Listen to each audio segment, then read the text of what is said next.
It's a week since a business along South Broadway in Bayard caught on fire. Now, news reporter Brianna Fernandez was first on the scene when this all unfolded. She's live there now. And Brianna, you spoke to the owner of this business, and she says this was the second fire in less than 6 months.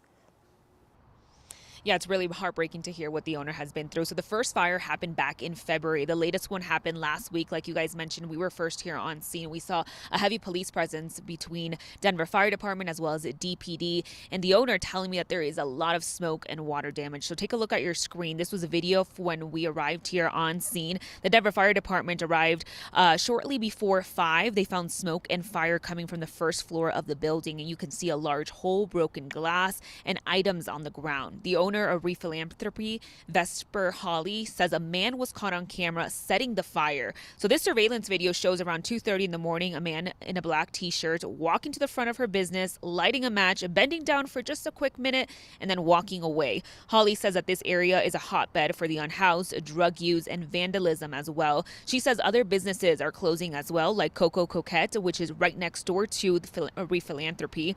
Holly says that those business owners all share the same frustration, and staying open just isn't doable anymore. This is really a devastating loss. We're just having to go through everything right now and see if there's anything salvageable, but I really doubt it at this point. And so as of right now, we're not planning on reopening in any sort of scale. So when I was talking to Holly, she says hopefully she can have pop-up shops in the future. But as for now, the South Broadway location will be permanently closed. Now, this case is being investigated by Denver's Fire Arson Unit. For now, I'm live in Denver. Brianna Fernandez for 9 News. Oh, you just feel for her. All right, Brianna, thanks for the update. We now know the name of the woman who died after a small plane crashed and caught fire in Arvada. Police identified her as Melissa Brinkman. They say she died Saturday, just a day after a plane that she and 3 others were in went down in the front yard of a home on Friday morning. The National Transportation Safety Board is still looking into exactly what happened. It will likely put out a preliminary report in the next 30 days. Police put out a statement on behalf of Melissa Brinkman's family. It says she was a mother and a big sister. It reads in part, quote, Melissa was bold, brave, loving, and a fierce champion of those she loved, and she loved boundlessly. To know Melissa was to be inspired by her. She elevated others and made this world a better place. The 3 other people in the plane, including 2 children, were all taken to the hospital, some in critical condition, some in serious condition. The Jefferson County Sheriff's Office is asking for help tracking down a woman who tore up American flags at their headquarters in Golden. Surveillance video posted on social media by investigators shows her ripping up flags, taking a bow, and even giving the camera a middle finger. The Sheriff's Office says she tore 7 flags last Wednesday around their headquarters. They're meant to honor fallen officers. Anyone with information is asked to call the tip line on your screen. That number 303-271-5612. Republican congressional candidate Mike Lynch says Representative Lauren Boebert shouldn't be voting against bringing federal tax dollars back to Colorado. Lynch is one of 6 Republicans running to represent Doug Loveland in the Eastern Plains in the safest GOP seat in Colorado's congressional delegation. Lynch is a state rep from Wellington. He was the House Minority Leader until he stepped down after news of a drunk driving arrest that he'd kept from his colleagues and the public. Lynch says Boebert has spent too much time focused on getting attention rather than getting things done. Boy, I tell you, voting against bringing money back to the district is I think, not a good policy, right? I believe that the congressman's job is that you spend your money on federal tax dollars. It's my job to go out there and get them back. So you're okay with earmarks? Some Absolutely. people say that's pork projects, but you're comfortable with it. Well, when I drive around the Eastern Plains, a place that needs any help it can get, most certainly. You can see the full conversation on the Next YouTube channel. We have invited all the Republican candidates in the 4th Congressional District to join us on Next this week.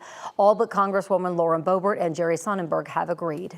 Denver City Council passed a resolution last night that would put $1 million toward behavioral health services with people experiencing homelessness. The resolution would create a $1 million contract between the city and the Colorado Coalition for the Homeless, which would pay for more behavioral health staff and housing sites. These will be the permanent housing sites, not the mayor's temporary sites and the transitional programs that are helping people who were living on the streets. The contract will also give people experiencing homelessness access to telehealth. A new state law is designed to study the systemic racism that impacts Black Coloradans. Representative Nakita Ricks is a sponsor of the law. She hopes to spotlight the historical and ongoing effects of systemic racism to shape future policies.